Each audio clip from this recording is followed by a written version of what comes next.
मरकज है और मरकज दीवार का नाम नहीं है।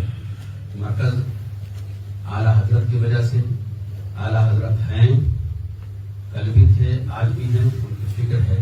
लिहाजा बरेली शरीफ हमारे मरकज से किसी तरह की कमजोरी अगर किसी भी जरिए से आती है तो दिल को जराहत तो पहुंचती है। हजरत ने जो बयान दिया है कि 5 मुफ्ती बैठ जाएं और कहीं से कोई हुक्म नाफिज होता है, अर्ज करेंगे हजरत हुक्म नाफिज होने की बात ही नहीं है और आप ऐसी गुफ्तगू फरमाएंगे भी नहीं जिसमें कोई हुक्म नाफिज हो।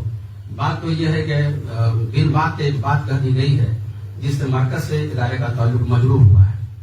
असल मामला वही है। जी, असल बात वही है कि मरकज से ताल्लुक मजरूह हुआ है और इदारे शरिया किसी मरहले में यह गवारा नहीं कर सकता है कि मरकज हो या उससे हमारा ताल्लुक मजरूह। बिल्कुल सही। बस ये एक बुनियादी बात। तो आप जब ये फरमा दें कि ये जो दरमियान में जो मसला जराहत का या मजरूह का आ गया है, इसे हम लोग कैसे खत्म करें? देखिए, हमारे मोहतरम काजी साहब ने बात को तोड़ देने की कोशिश की है। क्या मैंने इस सिलसिले में जो बात कही है इससे भी साफ और शफाफ बात हो सकती है? मरकजियत का यही मतलब आप ले रहे हैं तो मन्नानी मियाँ ने उनके बारे में क्या कुछ नहीं कहा है? मन्नानी मियाँ के बारे में क्या हुजूर पर्सनल मुझे कहने नहीं दीजिए। आप कौन है फर्क करने वाले? ये घर का मामला है कि बाहर का मामला है? बगैर मतलब की बात वहाँ हो, वो कोई मतलब है नहीं, जरूरत है नहीं बात की, बात आपने की है, ऐसा है बात हो जाने दीजिए। हज़रत अमीर मियां साहब ने मौलाना के बारे में क्या कुछ नहीं कहा है? आप लोग खामोश हैं। मैंने क्या कहा? होने दीजिए। मैंने तो सिर्फ ये कहा है कि यहाँ से दावतनामा गया। काश हमसे लोगों ने सवाल किया, हजरत वैस मियाँ साहब भी थे, हजरत नजीर मियाँ साहब भी थे, हजरत मन्नानी मियाँ साहब भी थे, हजरत असद मियाँ साहब भी होते तो कितनी अच्छी बात होती। नहीं तशरीफ लाना था तो कोई वजह पेश फरमा देते। फिर बाद में हजरत नईम मियाँ साहब ने बात को तोज़ीह के मरहले में लाकर बात खत्म कर दी। फिर भी लोगों ने इस बात को बतंगरपना किया। इसे मरकज की शख्सियत हैसियत कैसे मौजूद होगी? बात को लाने की जरूरत क्या है?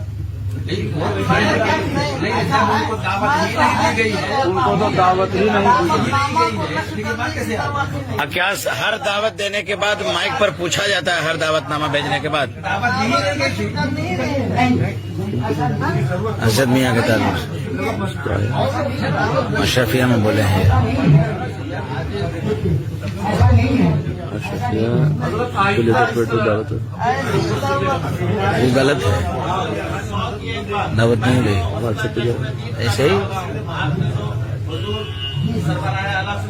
मौलाना नईम से गुफ्तगू की, मेरे अलावा कोई आपके साथ नहीं है। उस सिलसिले में मैं ये गुजारिश करूंगा हजरत कि सारी बातें अपनी जगह, अगर जरा चाहिए तो जरा होगी और अगर नहीं चाहिए तो हुजूर बहसियत अमीन शरीयत इन तमाम उलमा कि जो दिल आजारी या जराहत उसके अंदर है उसके लिए 2 जुमला फरमा दीजिए कि अगर मेरे आका दादों को मेरे जुमलों से तकलीफ है तो मैं माजरत चलिए, इसमें कोई हरज नहीं है। दो ही चाहते हैं अगर उनकी दिलशुद्धि हुई है, लेकिन इस ताल्लुक से आका दादों की भी तो जिम्मेदारी है कि मेरे मुझसे नहीं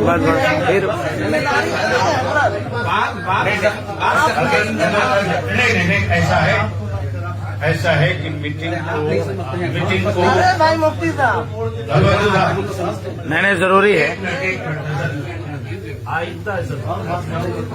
सबसे पहले तो मैं मायूस जरूर था, लेकिन लगा कि नहीं अभी जिंदगी है। ये बीच में एक्सीडेंटल तौर से खड़ा होना पड़ा है। मैं हज़रत अमीर शरीयत से इल्तिजा करूं कि जिन शहजादों की, जिन मखदूमों की स्टेज पर जलवागरी का तस्करा हजरत ने फरमाया, क्या उनके दावतनामे भी सोशल मीडिया पर वायरल किए गए थे?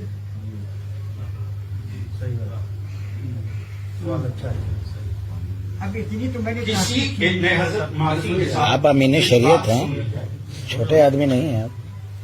डर के मारे वल्लाही लजीम मैं फोन उठाना 1 हफ्ता छोड़ा हूं।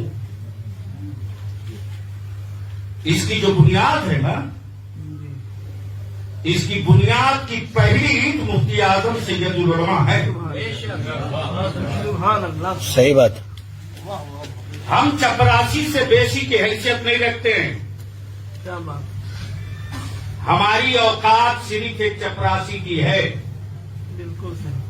और आज कायदे अहले सुन्नत रईसुल कलम की तरबियत का असर न होता तो शायद इस तरह के हसास अफराद बिहार में एक साथ सर जोड़ के नहीं बैठे। सही है, बेशक बेशक।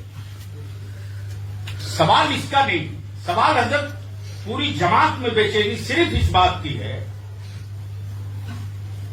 कि जो हजरत ने गुफ्तगू फरमाई, ये बात शहजादे अजीज मिल्लत ने क्यों नहीं की, हजरत मुफ्ती निजामुद्दीन साहब ने क्यों नहीं की, खुद अजीज मिल्लत ने क्यों नहीं की, हजरत अजीज मिल्लत ने क्यों नहीं की। सवाल इस पर हो रहा कि अमीर शरीयत ने क्यों इस मसले को छेड़ा।